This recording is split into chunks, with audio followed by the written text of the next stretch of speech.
الحمدللہ رب العالمین والصلاة والسلام علی سید الانبیاء والمرسلین اما بعد واعوذ باللہ السمیع العلیم من الشیطان الرجیم بسم اللہ الرحمن الرحیم الصلاة والسلام علیکہ یا رسول اللہ وعلی آلک واصحابک سیدی یا حبیب اللہ۔ الحمدللہ آج ہمارا علم میراث کا یہ 5واں درس ہے۔ آج کے درس میں نسبی رشتہ داروں کے حوالہ سے ہم گفتگو کریں گے۔ تمہیداً آپ پہلے نسبی رشتہ داروں کا یہ چارٹ یا یہ ٹیبل آپ اچھی طرح سے ذہن نشین کر لیں۔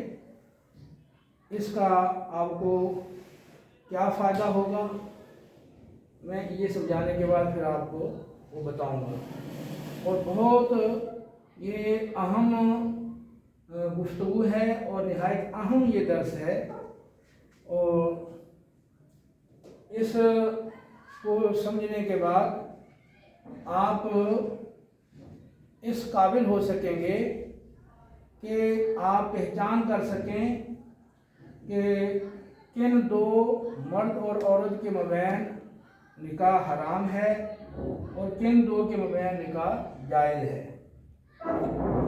یہ گفتگو خالص میراث سے متعلق تو نہیں ہے، میراث کے حوالے سے تو یہ تمہیدی گفتگو ہے، لیکن نسبی رشتہ داروں کی پہچان اور محارم کی پہچان کے حوالہ سے یہ بنیادی اور کلیدی گفتگو ہے۔ دیکھیں، نسبی رشتہ دار وہ چار اصناف پر، چار اقسام پر مشتمل ہیں۔ نمبر 1 جز، نمبر 2 اصل، نمبر 3 جز اصل قریب، نمبر 3 جز اصل بعید۔ تو پہلی جو صنف ہے اس کی ذرا تفصیل دیکھیں۔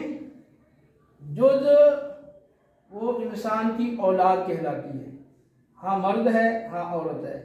جو اس کی اولاد ہے وہ براہ راست اولاد ہو یا اولاد کی اولاد ہو یا پھر آگے اولاد کی اولاد کی اولاد ہو، نیچے تک وہ سب جز کہلاتے ہیں۔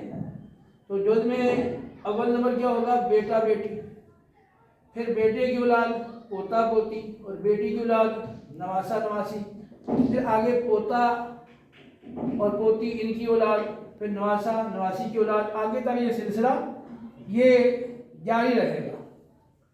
تو یہ سب انسان کی یہ جز کہلائیں گے، ٹھیک ہے۔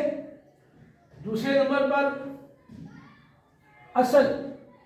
تو اصل کیا ہے؟ انسان کے جو ماں باپ ہیں، پھر آگے ان کے ماں باپ، پھر آگے ان کے ماں باپ، اوپر تک چلتے جائیں تو یہ سب اصول کہلاتے ہیں۔ تو پہلا اصل کیا ہے؟ باپ ماں۔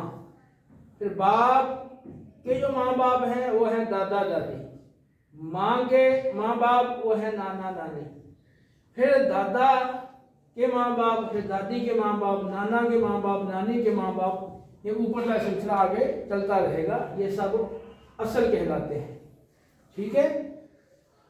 تیسرے نمبر پر جز اصل قریب۔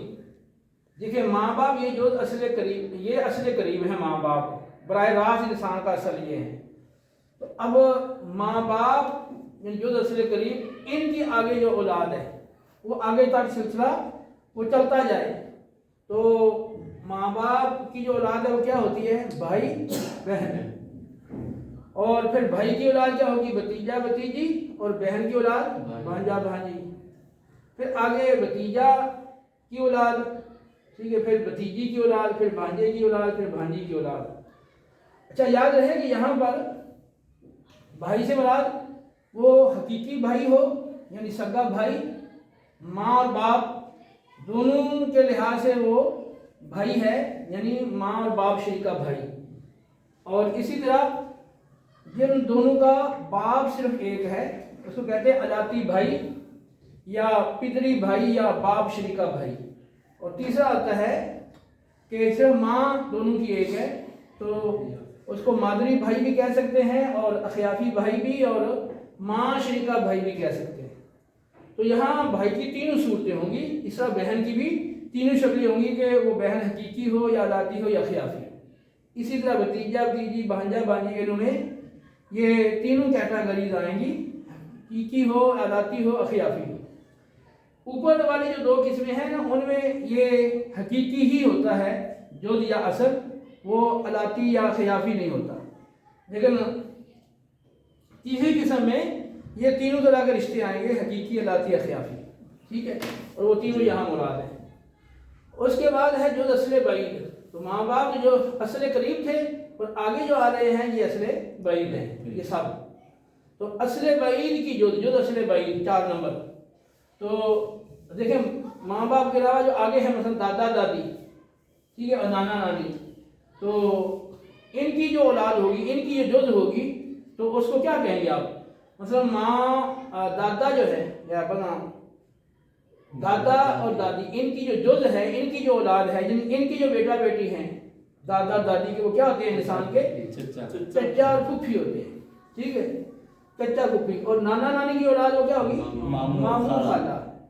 तो ये हाँ भी तीनों चचा, हकीकी, अलाती, खियाफी, यानी जो बाप का हकीकी भाई है वो हकीकी चचा हो गया, बाप का अलाती भाई अलाती चचा हो गया, बाप का खियाफी भाई वो खियाफी चचा हो गया। तीसरा फूफी भी हकीकी, अलाती, खियाफी, तीनों तरह की। मामू भी हकीकी, अलाती, खियाफी, खाला भी हकीकी, अलाती, हकीकी, अलाती, खियाफी, तीनों तरह की। आगे इनको लादू में भी सिलसिला चलेगा। तो जो दूसरे भाई की मैंने 3 शक्लें बनाई हैं। पहली सूरत में है कि जो इंसान है उसके अपने जो उसूल हैं, असूल बई, तो वो उनकी जुज़ आ गई, चचा फूफी मामू खाला, और उनकी आगे औलादें आ गई।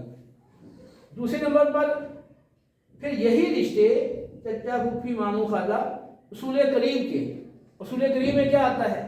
ये माँ बाप आते हैं, ठीक है, असले करीब में। तो अब ये पहले था अपना चचा, अपनी फूफी, अपना मामू, अपनी खाला, और फिर आगे इनकी औलादें, यानी चचादार, फूफीदार, मामूदार, खालादार, भाई या बहन। अब यही रिश्ते फिर बाप के आ जाएंगे, बाप और माँ के। बाप या माँ का चचा, बाप और माँ उनकी फूफी, बाप या माँ उनका मामू, और बाप या माँ उनकी खाला। और फिर आगे जो बाप और माँ उनका चचा फूफी मामू खाला, और उनकी आगे औलादें। तीसरे नंबर पर फिर यही रिश्ते चचा फूफी मामू खाला, ये सूले बैद के, सूले बैद में आ जाते हैं दादा दादी नाना नानी। तो दादा दादी नाना नानी उनका चचा हो, या दादा दादी नाना नानी उनकी फूफी, या दादा दादी नाना नानी उनका मामू, और दादा दादी नाना नानी उनकी खाला, और आगे उनकी औलादें, ठीक है। फिर ये आगे सिलसिला चलता जाएगा, ठीक है। तो आखिर में मैंने लिखा है कि नोट आखिरी सिर्फ जो असले बैद ये आ रही है, जो असले बैद, इनमें ये 3 शक्लें हैं। तो इनकी औलादों के अलावा देखें, ये इनकी औलादें और इनकी औलादें और इनकी औलादें, इनकी औलादों के अलावा बाकी सब नस्बी महारे हैं, यानी यहाँ से जो से आप इतला करेंगे और यहाँ तक आप देखेंगे यहाँ हल्का सा मैं लकीर अगर कहें तो बना दूं, ये देखें,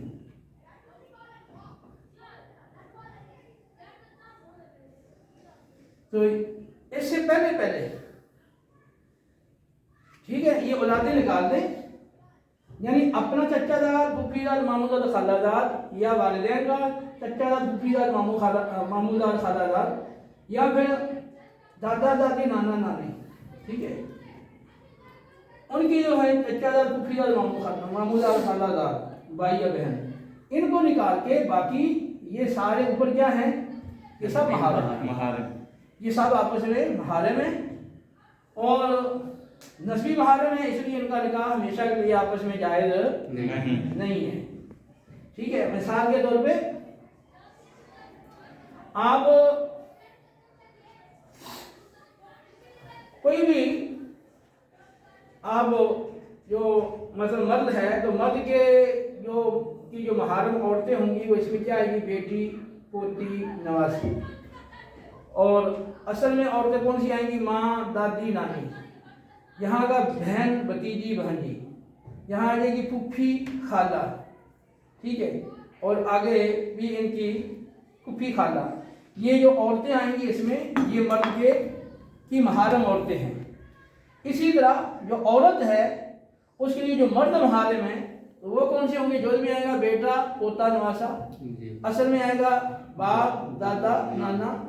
फिर जो असले करीब में आएगा भाई, भतीजा, भांजा। और जो असले वईद में आएगा चचा और मामू, ठीक है। तो ये औरत के लिए ये मर्द महारम है। अब आप देखना चाह रहे हैं कि मिसाल के तौर पे एक मर्द है तो उसका निकाह किसी औरत के साथ आप देखना चाहते हैं कि वो हो सकता है या नहीं हो सकता। तो अब वो मर्द जो है उसकी जो यहाँ रिश्तेदार औरतें हैं उनको चेक करें। तो अगर वो औरत या जुज़ में आ जाए, बेटी, पोती, नवासी, या आगे इनकी औलादों में वो औरत आ जाए, या असल में जो औरतें हैं माँ, दादी, नानी, इनमें से, या आगे इनकी के जो उसूल हैं आगे उनमें से वो औरत आ जाए, या बहन, भतीजी, भांजी, जो दसरे करीब में बहन, भतीजी, भांजी, इनमें कोई औरत आ जाए, या आगे इनकी औलादों में कोई औरत आ जाए, या फिर फुफ्फी और खाला। तो ये औरतें हैं, या इनके आगे जो उसूल हैं, ठीक है, उसूल के यही रिश्ते, यानी माँ बाप की जो फुफ्फी खाला है, या दादा दादी, नाना नानी, उनकी फूफी खाला है, या आगे उनके परदादा है, परदादी है, परनाना है, परनानी, उनके यहाँ वो फूफी खाला है। तो ये जो औरतें हैं तो ये सब महारिम हैं। तो अगर आप देखना चाह रहे हैं कि मर्द का निकाह फलां औरत से जायज़ है नहीं, तो देखें कि जो ये औरतें आ रही हैं महारिम के अंदर, वो औरत इनमें अगर है इसका मतलब निकाह जायज़ नहीं। और अगर इनमें नहीं है तो फिर वो लाजमी बात है इनमें आएगी, वो औरत इनकी औलादों में आएगी। यानी यहाँ तो वो फूफी दाद है, वो यानी औरत जो होगी चचा दाद, या फूफी दाद, या मामू दाद, या खाला दाद, ठीक है। तो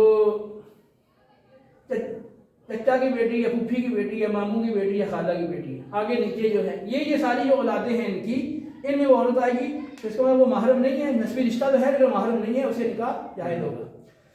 इसी तरह आप देखना चाहते हैं कोई औरत है कि फलां मर्द से इसका निकाह जायज़ है या नहीं, तो उस औरत के ये जो महारम है इनमें चेक कर ले, यानी जुज़ में देख लें बेटा, पोता, नवासा, आगे जो इनकी औलादें हैं उनमें वो कोई मर्द अगर आ रहा है तो वो उस औरत का महरम है, उसका निकाह नहीं हो सकता।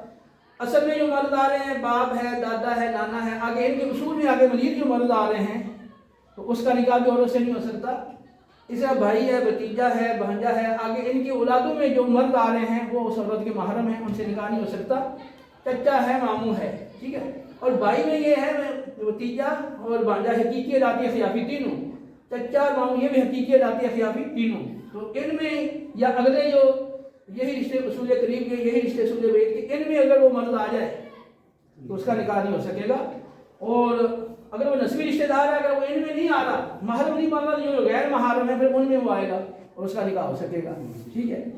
तो इस तरीके से आप पहचान सकते हैं कि एक मर्द है, एक औरत है, इनका मबैन यह है वो नस्बी ऐसा रिश्ता है जिससे निकाह हो सकता है, या ऐसा है जिसमें निकाह नहीं हो सकता।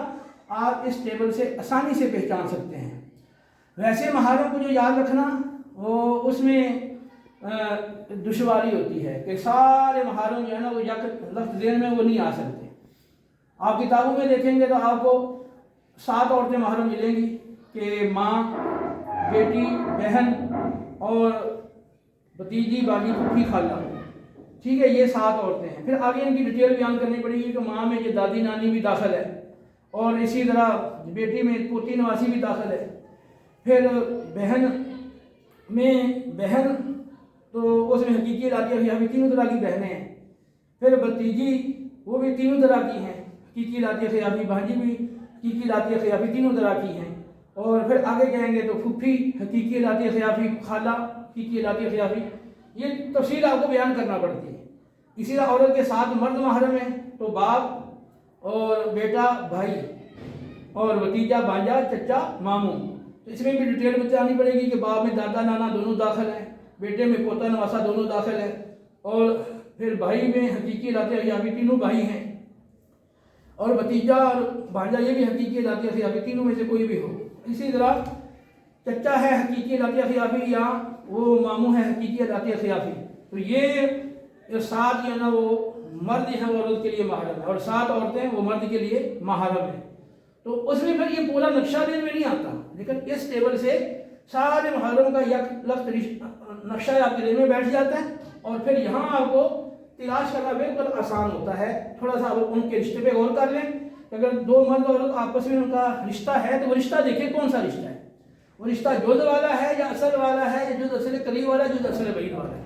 تو ان میں سے کوئی رشتہ بن رہا ہے تو اگر تو ان 3 میں سے ہے جو اصل یا جز اصل قریب، تو لازمی بات ہے کہ وہ محرم والا رشتہ نکاح نہیں ہو سکتا.